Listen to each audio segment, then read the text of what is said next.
Cuando me metí contigo más yo no sabía que yo iba a querer verte todos los días.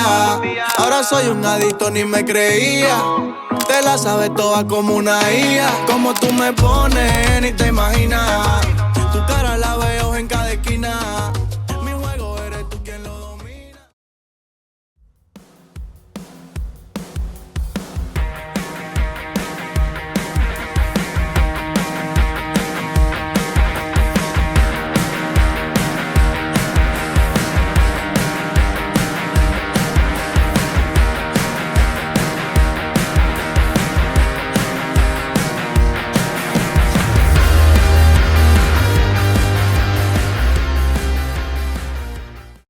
On se retrouve mardi. C'est le deuxième jour à Marseille aujourd'hui. Je suis arrivée hier. J'ai pris le train à 6h30 du mat. Là, Agathe est en route pour venir me chercher parce que je suis dans son appart à La Ciotat. Seul problème là de mon séjour à Marseille, c'est qu'il pleut comme never, genre vraiment. Hier, on a voulu sortir un petit peu avec les filles, sauf qu'au final, c'est terminé en apéro sushi à la maison parce que vraiment, il pleuvait hyper fort hier. Et là, ce matin, c'était pareil un peu. Là, aujourd'hui, on est full au studio. Donc, dans tous les cas, on verra pas la lumière du jour, donc c'est pas très grave. En plus, hier, j'ai bien bossé. J'ai profité du coup du train hyper tôt pour bosser pas mal dans le train. J'ai bien avancé. Et j'ai terminé un truc que je pensais pas terminer dès lundi, donc trop contente. En gros, je vais faire un mois de montage pour notre ambassadeur de l'agence. Et du coup, c'est fait. J'ai la même chose à faire après pour notre cliente, mais écoutez, ça avance bien, les choses se déroulent pas mal.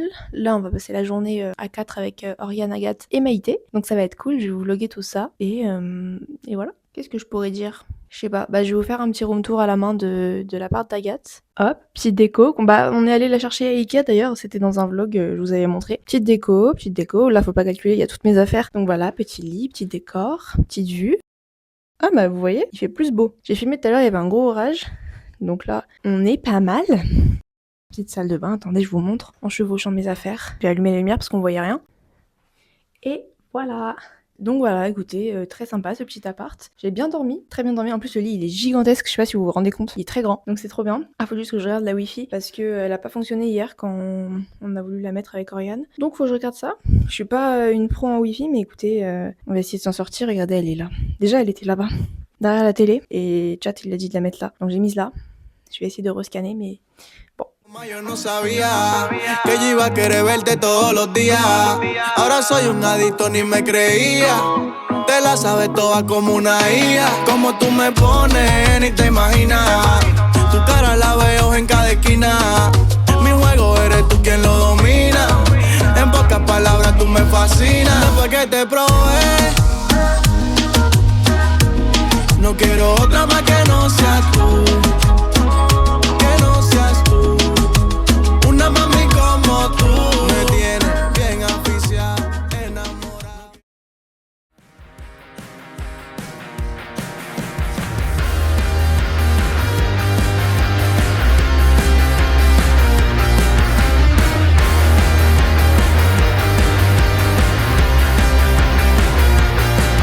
In a crowded room at a basement show, I fell in love with a punk rock girl while the band played sad Midwest emo. She knew all the songs, sang every word.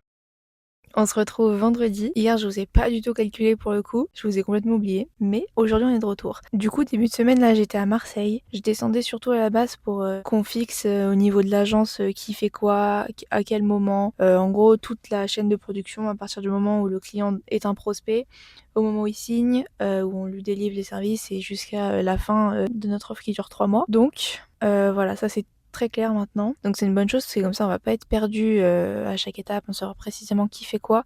Et on s'est rendu compte avec les premières clientes que c'était pas trop ça pour l'instant. Donc c'est une bonne chose que ça soit fait. Et j'ai parlé à Oriane de mon projet chaîne YouTube. Et donc la prochaine fois que je descends à Marseille, je prépare des scripts, je les tourne dans le studio et après comme ça j'ai mes rushs et je peux les monter et tout. Et c'est ce que je lui ai dit, je pense que là je vais rapidement faire une vidéo YouTube en mode brouillon, en mode faire ma vidéo YouTube, écrire le script et tout, la tourner dans un endroit moche, on s'en fout, juste pour histoire d'avoir le plan de moi qui parle. Et après faire le montage par-dessus ça, pour m'entraîner à faire le montage et m'entraîner à faire une vidéo YouTube de A à Z quoi, parce que je sais très bien que même si je fais les scripts et que je vais les tourner au studio, après les rushs ils vont durer 6 mois dans ma galerie sans que j'en fasse rien. Pour ma création de contenu de manière générale, je pense que je vais juste repartir sur les choses que je faisais avant, les choses que j'aimais bien faire, qui marchaient, qui me prenaient du temps mais aucune mauvaise charge mentale quoi. Donc voilà. je vais pas me prendre la tête en essayant d'être quelqu'un que je ne suis pas. En fait, on avait une discussion grave intéressante avec Oriane, je crois que c'était mardi soir. Et je disais qu'en fait, après réflexion, je sais pas si je me vois vraiment avec une grosse équipe, à la tête d'une grosse boîte et tout.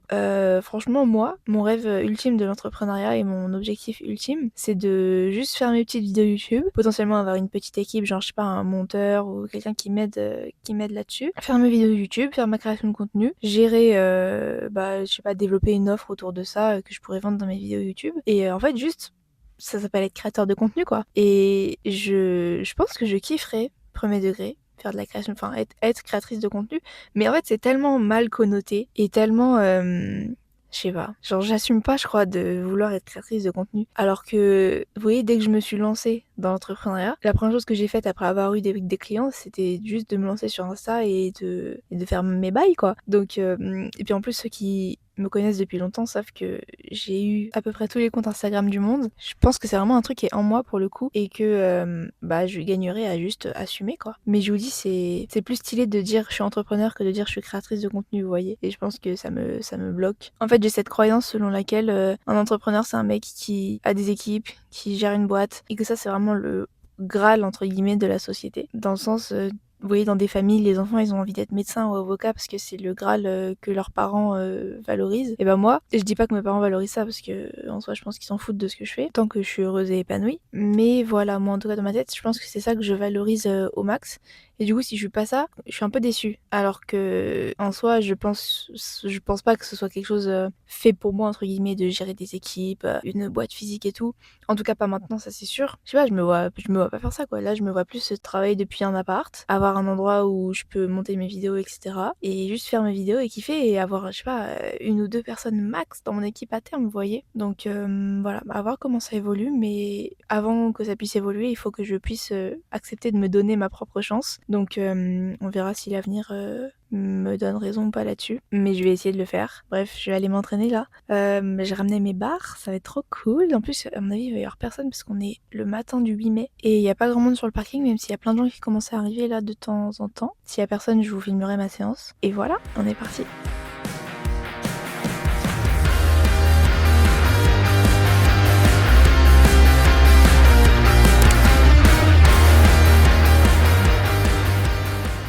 Je viens de finir ma séance et 10h46, j'ai passé genre 2h30 à la salle. Mais c'est trop bien, il y a un mec qui m'a passé un trépied et bref il avait une caméra et tout, donc on a parlé de création de contenu et d'entrepreneuriat aussi, donc c'était trop intéressant en vrai, trop nice parce que lui il est coach, alors il a 36 ans, il est coach et il crée du contenu un peu sur les réseaux et tout, et du coup on a parlé de ça, c'est trop bien. J'adore rencontrer des gens qui créent du contenu et tout et qui sont dans le truc quoi, donc c'est trop bien, c'était cool.